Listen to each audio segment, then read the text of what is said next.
Citoyens, bonjour les collègues, bonjour les journalistes. Nous vous avons appelé pour un point de presse. Nous y sommes. Vous me voyez entouré des syndicats frères, notamment le SILEC à ma droite, le CODEC à ma gauche. C'est pour donner le caractère national de la lutte que nous voudrions entamer dès lundi, c'est-à-dire la grève des enseignants-chercheurs et chercheurs de Côte d'Ivoire dans les instituts, les grandes écoles, les universités et les centres de recherche. Et donc, cette grève sera faite pour revendiquer de meilleures conditions de vie, de travail et des conditions d'élection de nos présidents, nos directeurs et DG. Pour ce qui est des conditions de vie, nous voudrions de nouveaux salaires parce que nous le méritons, parce que nous sommes classés après le doctorat et c'est à l'international que nous sommes évalués. Donc, nous voudrions un salaire à la hauteur du doctorat désormais. Également, une prime de recherche à la hauteur du doctorat parce que la prime qu'on nous donne est de plus en plus dépassée. D'où vient-il qu'un professeur titulaire n'a que 625 000 francs le trimestre comme prime de recherche, alors qu'à la fonction publique, la secrétaire a 900 000 francs pour le même trimestre. Si l'État fait cet effort de donner à une secrétaire 900 000 francs pour le trimestre, alors que l'enseignant ici, qui est le professeur titulaire, a 625 000 francs, c'est comme si l'État était en train de dire à l'élève d'être au-dessus de son maître. Ceci n'est pas bon pour un pays qui se veut émergent. Et donc nous venons réclamer cela. Nous remercions l'État qui donne une telle prime aux plus petits. Nous félicitons aussi ces plus petits qui ont de telles primes colossales, mais nous qui sommes les plus grands parce que nous commençons à travailler après le doctorat et nous sommes évalués à l'international, c'est-à-dire au CAMES, ce qui mérite autant de nouvelles primes, autant de nouveaux salaires. Également, nous voudrions de nouveaux taux horaires. Pour ce qui est des conditions de travail, nous pensons qu'il est temps que la Côte d'Ivoire se modernise au niveau de la recherche. D'où des bases de Wi-Fi dans les centres de recherche, dans les grandes écoles, dans les instituts et les centres de recherche. Il faut qu'il y ait du matériel pour que nous travaillions. Je prends l'exemple du CRO, qui est un domaine de recherche sur l'eau, sur la mer, et ce centre de recherche n'a aucun hors-bord, n'a aucun bateau. Ce n'est pas normal dans une Côte d'Ivoire qui se veut émergente. Que vont faire les chercheurs qui sont au CRO, si ce n'est que s'asseoir au bureau et se tirer les pouces? Enfin, le choix des hommes qui nous dirigent, les femmes et les hommes qui nous dirigent, il nous faut les élire pour qu'ils soient redevables à ceux qui les ont élus et ne pas prendre des décisions au plateau pour venir les appliquer dans les universités, dans les centres de recherche et les grandes écoles de Côte d'Ivoire. Sur ce, je voudrais vous dire merci. Voici l'essentiel de ce pourquoi nous voudrions entrer en grève dès le lundi prochain. Secrétaire général du SILEC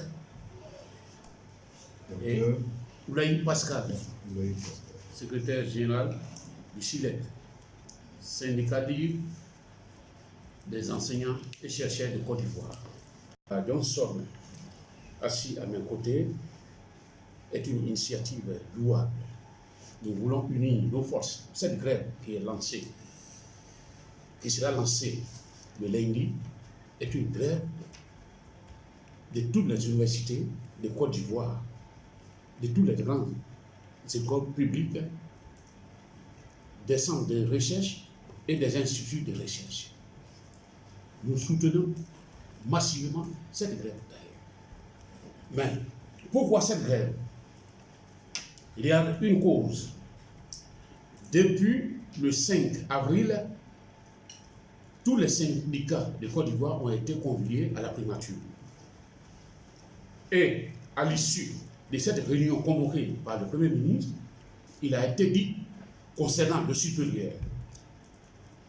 Le Premier ministre a bien dit qu'en ce qui concerne les différents points de revendication du supérieur, des enseignants du supérieur, le ministre des tutelles, en l'occurrence M. Mabry, et notre employeur principal, le ministre de la fonction publique, en l'occurrence M.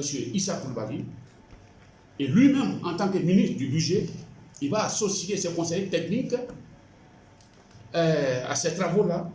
Il a demandé à ce qu'on soit reçu par ces deux ministères pour examiner les différents points de notre revendication.